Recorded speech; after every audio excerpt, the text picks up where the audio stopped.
मैं डॉक्टर रिंकी कुमारी, हिंदी विभाग सहायक प्रोफेसर, आप सभी का उड़ीसा राज्य मुक्त विश्वविद्यालय में स्वागत करती हूँ। आज हम रस संप्रदाय के उद्देश्य के संदर्भ में बात करेंगे। जैसे कि इस इकाई पाठ के अध्ययन के उपरांत विद्यार्थी रस शब्द की उत्पत्ति को जान सकेंगे। इस इकाई के माध्यम से रस का उपयोग को जान सकेंगे जो प्राचीन से होते आया है। जैसे कि हम बात कर रहे हैं रस संप्रदाय को, तो सबसे पहले हम रस शब्द के बारे में जानेंगे। रस क्या है? रस शब्द का प्रयोग विभिन्न अर्थों में किया जाता है, जैसे पदार्थ का रस, आयुर्वेद का रस, साहित्य का रस, भक्ति का रस। इन सभी को विद्यार्थी जान सकेंगे। रस सिद्धांत के प्रवर्तक आचार्य भरत मुनि ने रस को परिभाषित करते हुए प्रसिद्ध सूत्र प्रस्तुत किया है। जैसे प्रस्तावना में हम ये देखते हैं कि इस इकाई के अंतर्गत भारतीय साहित्य शास्त्र में काव्य के सैद्धांतिक मूल्यांकन की दृष्टि से रस संप्रदाय के संदर्भ में विवेचन किया गया है।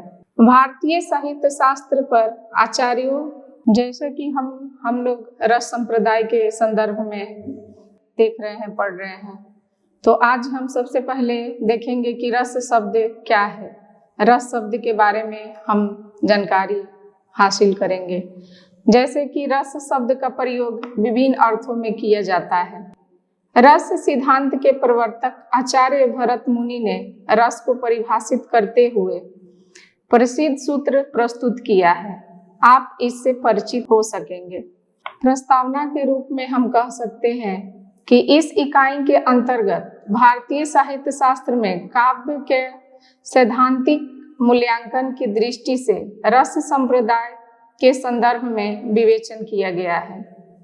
भारतीय साहित्य शास्त्र पर आधारित तत्कालीन नाट्य काव्य के आचार्य भरत मुनि आदि संस्कृत आचार्यों द्वारा 6 काव्य तत्व की स्थापना की गई है। यह 6 तत्व इस प्रकार से है: रस, अलंकार, वक्रोक्ति, रीति, ध्वनि, औचित्य। इन 6 तत्वों से युक्त काव्य श्रेष्ठ कहा जाता है। इन तत्वों के संस्थापकों ने अपने अपने सिद्धांत को काव्य आत्मा सिद्ध करने का प्रयास किया है। काव्य की आत्मा उसे कहा जाता है जो सहृदय पाठक दर्शक की आत्मा से संबंध रखता हो। इस प्रकार रस मात्र ऐसा तत्व है जो अंतःकरण में स्थित भावों का परीक्षण करता है। इसलिए जो अंतःकरण में स्थित भावों का परीक्षण करता है, इसलिए काव्य की आत्मा रस को माना गया है। संस्कृत काव्य शास्त्र की रस परंपरा में भरत मुनि से लेकर पंडित राज जगन्नाथ तक ने आचार्यों ने प्रत्यक्ष या अप्रत्यक्ष रूप से रस को महत्व दिया है। रस का अर्थ इस प्रकार से है। रस शब्द का प्रथम अर्थ वेदों में मिलता है, जैसे रहस्य इति रस।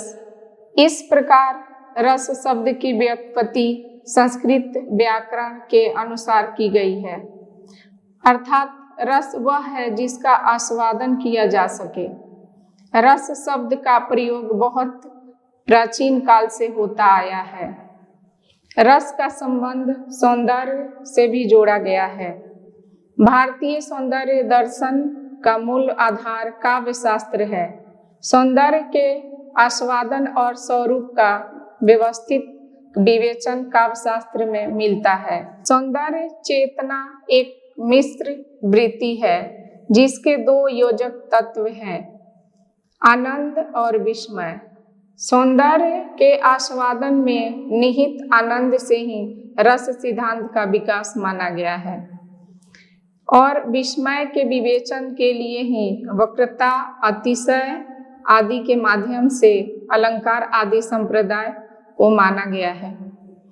रस शब्द का प्रयोग विभिन्न अर्थों में किया गया है, जैसे पदार्थों का रस, आयुर्वेद का रस, साहित्य का रस, भक्ति का रस। सबसे पहले हम पदार्थों का रस के बारे में जानेंगे। पदार्थों का रस का अर्थ होता है, इसका रस से तात्पर्य है किसी भी वनस्पति को निचोड़कर निकाला हुआ द्रव जिसमें किसी न किसी प्रकार का आस्वाद होता है। इस प्रसंग में रस का प्रयोग द्रव और आस्वादन दोनों अर्थों में हुआ है। इस प्रकार रस के अर्थ में अम्ल, तिक्त, कषाय आदि षड रस का प्रयोग होता है। आयुर्वेद का रस, इस रस में भस्म या रसायन को भी रस कहा जाता है।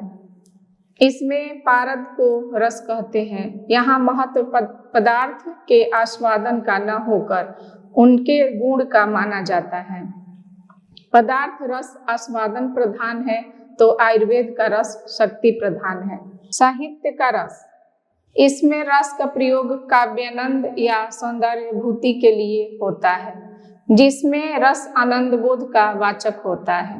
भक्ति रस, इस रस के अंतर्गत वह ब्रह्मानंद का बोधक हो जाता है। अध्यात्म के क्षेत्र में रसो वै सः अर्थात रस ही परमात्मा है। इस प्रकार निष्कर्ष के रूप में यह देखा जाता है कि इस पाठ के सारांश के रूप में यह कहा जा सकता है कि संस्कृत काव्य शास्त्र में रस संप्रदाय का प्रारंभ आचार्य भरत मुनि से हुआ है और प्रत्यक्ष अप्रत्यक्ष रूप से पंडित जगन्नाथ निरंतर प्रभावित दिखाई देती है। भामा आदि अप्रत्यक्ष रस चिंतकों ने रस के महत्व को अलंकार तथा गुण के एक भेद के रूप में स्वीकार किया है। इस प्रकार स्वतंत्र तत्व के रूप में अभिनवगुप्त आदि प्रत्यक्ष रस चिंतकों ने रस को स्वतंत्र काव्य तत्व मानते हुए सर्वश्रेष्ठ रूप में प्रतिष्ठित किया है। संस्कृत काव्य शास्त्र में रस निष्पत्ति विवेचन का मूल आचार्य भरत मुनि का रस सूत्र ही है। रस निष्पत्ति विवेचन की परंपरा भट्ट लोलट से अभिनवगुप्त पर्याप्त दिखाई देती है। आज के लिए इतना ही।